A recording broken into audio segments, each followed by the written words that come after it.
Ce vendredi 12 décembre se sont déroulés les Game Awards. Pendant la cérémonie, 2 jeux Star Wars ont été annoncés et on va en parler maintenant.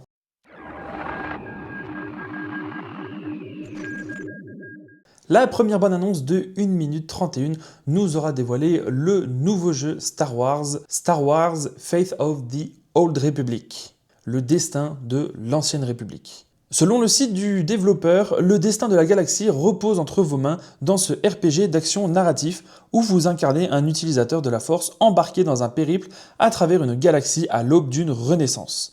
Alliant une narration novatrice, des personnages inoubliables et des combats palpitants, Star Wars Fate of the Old Republic vous plonge dans une expérience unique où chaque décision vous rapproche de la lumière ou des ténèbres.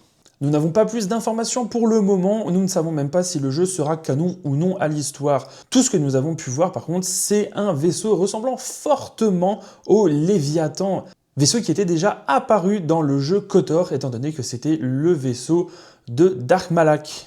Et étant donné que le développement du jeu a été confié à la personne qui avait déjà développé le jeu KOTOR, ce n'est pas impossible de voir apparaître d'anciens personnages dans le jeu, ou ne serait-ce que de les voir mentionnés. Plus tard dans la soirée, une autre bande-annonce nous a été montrée. Les premiers plans nous dévoilent des épaves de croiseurs sur Jakku.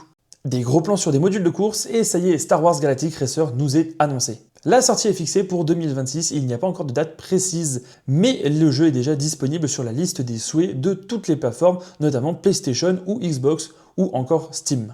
Le site annonce Star Wars Galactic Racer est une réinvention des courses automobiles basée sur des runs et des enjeux élevés nés de la bordure extérieure. L'Empire ayant disparu et la galaxie se reconstruisant, la Ligue Galactique est créée.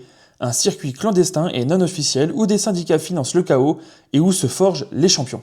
Un véritable jeu de course donc avec une histoire et un nouveau personnage, à savoir Shade. Le jeu nous proposera aussi un multijoueur allant jusqu'à 12 pilotes, comme l'indique le site de PlayStation.